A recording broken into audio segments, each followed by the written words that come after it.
South of Cape Horn, where the Atlantic and Pacific Oceans collide beneath the edge of South America, the sea begins to change. The water darkens, the wind strengthens. Swells build slowly at first, then rise high enough to block the horizon entirely. This is the Drake Passage, an 800-kilometer corridor of open ocean separating South America from Antarctica. For centuries, sailors crossing it understood the same thing. Once the weather turned, there was nowhere to hide.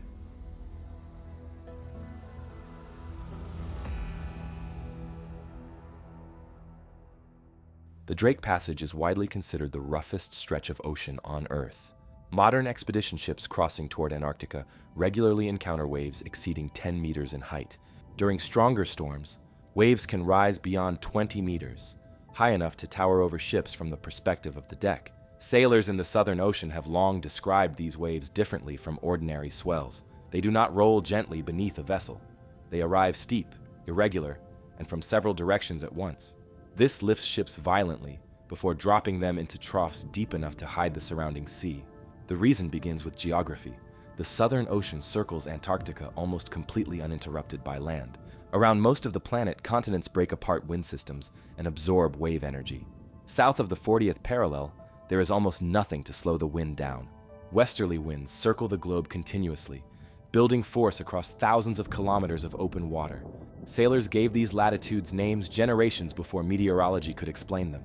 The Roaring 40s, the Furious 50s, and the Screaming 60s. The Drake Passage compresses all of that energy into a relatively narrow gap between Antarctica and South America. At the same time, the Antarctic circumpolar current pushes enormous volumes of water eastward through the corridor. Wind, swell, and current collide inside the passage continuously. The sea surface becomes unstable long before a storm actually arrives. Even during calmer weather, ships crossing the Drake move constantly. They roll and climb over uneven water shaped by several wave systems interacting at once. Early sailors feared the passage because storms there behaved differently from storms closer to land. In enclosed seas, weather eventually breaks against coastlines or weakens as systems move inland.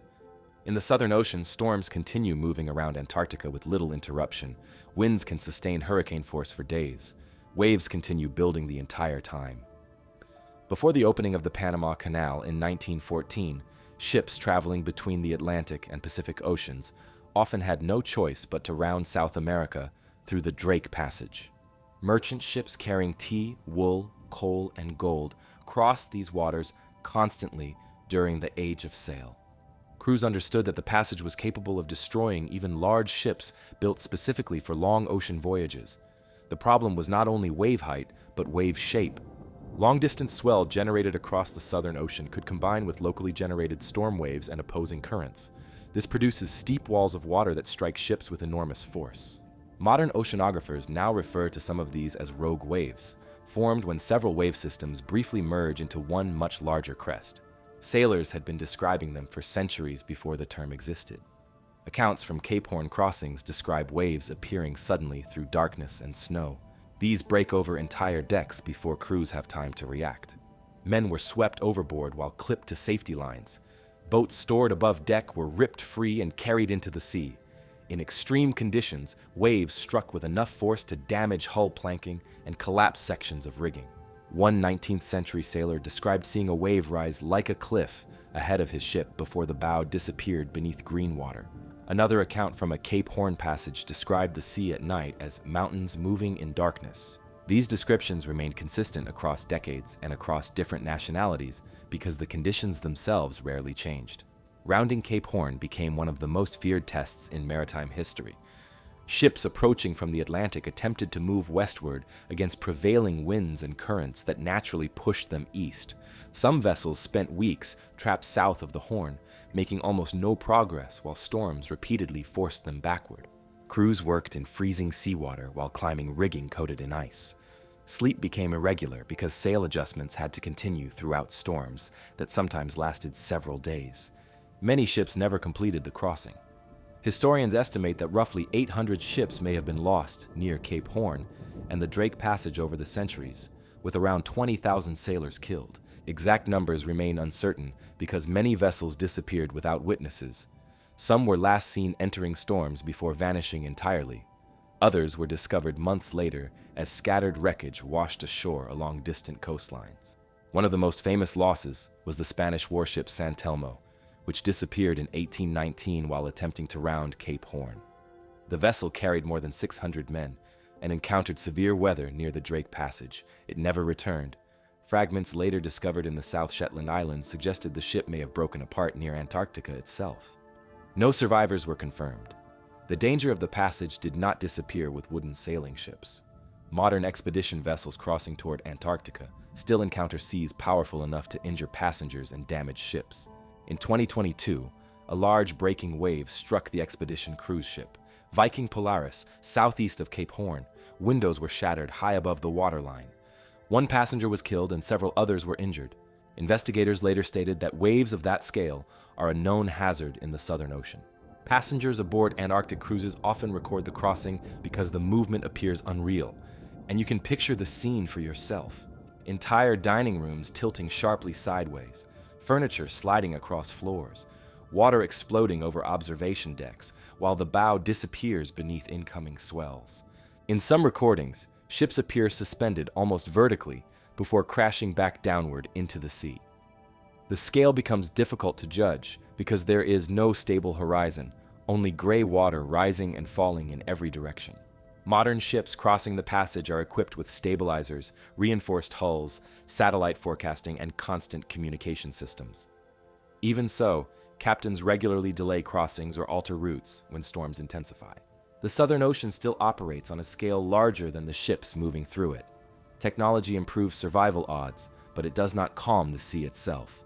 The waves in the Drake Passage are dangerous, partly because of how quickly conditions can escalate. Calm water can become severe within hours as pressure systems shift across the Southern Ocean. Winds increase rapidly and wave periods shorten. This creates chaotic seas where ships begin pitching and rolling simultaneously. Passengers often experience severe seasickness because movement becomes impossible to predict. Crew members secure hallways, close exterior decks, and strap equipment into place before major storms arrive. For sailors during the age of exploration, the crossing carried another danger: isolation. Once ships entered the Southern Ocean, outside help was effectively unavailable. There were no rescue helicopters, weather satellites, or emergency beacons. A vessel damaged in heavy seas had to survive on its own. If masts snapped or rudders failed, ships drifted at the mercy of storms powerful enough to tear them apart. Cold temperatures made every emergency worse. Water in the Drake Passage remains near freezing for much of the year. A sailor swept overboard could lose muscle control within minutes from cold shock alone. During severe storms, turning a ship around to attempt rescue was often impossible. Many captains recorded the same helpless reality in their logs. Once someone disappeared into the water south of Cape Horn, they were usually gone for good. Icebergs added another layer of risk. Antarctic ice drifts northward into the Southern Ocean, especially during winter months. Dense fog and freezing spray often reduced visibility, while storms pushed ships through heavy seas at the same time. Before radar existed, sailors relied entirely on lookout crews and instinct to avoid collisions. In rough weather, spotting icebergs before impact was not always possible. The psychological strain of the crossing became part of the Drake Passage's reputation. During long storms, crews lost any stable sense of direction because ships rolled continuously day and night. The sound never stopped. Wind hammered sails and rigging, while waves struck the hull hard enough to shake the structure itself. Men worked in darkness, coated in freezing seawater, often unable to dry their clothing for days. Some sailors later described the Southern Ocean as a place where exhaustion slowly replaced fear because conditions continued too long to process fully. By the 19th century, sailors who survived Cape Horn crossings were treated differently within maritime culture. Rounding the Horn carried a reputation beyond ordinary ocean travel because crews understood how many ships never returned. Traditions developed allowing sailors who had crossed the passage to wear gold earrings as a visible sign of experience. In some ports, surviving the Drake Passage was treated almost like surviving combat. The existence of the passage itself reshaped global exploration. In 1525, Spanish navigator Francisco de Hoces was likely one of the first Europeans to realize open ocean existed below South America. Decades later, English explorer Francis Drake encountered severe storms after entering the region, eventually giving the passage its English name. The first confirmed navigation around Cape Horn came in 1616 when Dutch navigators successfully rounded the southern tip of the continent. Even after the route became established, many captains still preferred the Strait of Magellan, despite its narrow channels and hidden rocks. But the strait could not accommodate every ship, and changing trade routes pushed larger numbers of vessels south into open ocean. Over time, Cape Horn became unavoidable for global shipping. Oceanographers studying the Southern Ocean today continue documenting wave behavior that sailors described centuries ago. Satellite data confirms that some of the largest waves ever recorded occur in waters surrounding the Drake Passage. Rogue waves exceeding 30 meters have been measured in the Southern Ocean. Researchers believe larger waves likely occur during severe storms but go unrecorded. These waves form through a process called constructive interference, where several wave systems combine briefly into one much larger crest. In the Drake Passage, long-distance swell from the Southern Ocean collides with locally generated storm waves and powerful currents moving in different directions. This interaction produces unstable seas, capable of generating sudden extreme waves that rise well above surrounding swells. For modern travelers crossing toward Antarctica, the passage still acts as a boundary between ordinary ocean travel and something harsher. Expedition crews prepare passengers before entering the Drake, warning them to secure belongings and remain cautious while walking. Exterior decks are often closed entirely. Meals become difficult to serve. Sleep becomes irregular as ships climb and drop through continuous swell. Yet despite all of this, thousands of people continue crossing the passage every year. Scientific expeditions depend on it. Antarctic tourism continues expanding. Research vessels studying climate and marine ecosystems travel through the corridor regularly. Every crossing still depends on weather windows and constant monitoring of sea conditions. For most passengers, the crossing lasts around 2 days. During that time, the outside world disappears behind gray water and low cloud. The horizon rises and falls unpredictably as waves pass beneath the ship. Antarctica waits somewhere ahead beyond fog, ice, and wind. Behind the vessel, the wake vanishes almost immediately into the Southern Ocean. The Drake Passage is no longer the center of global shipping, but its reputation survived because the conditions never changed.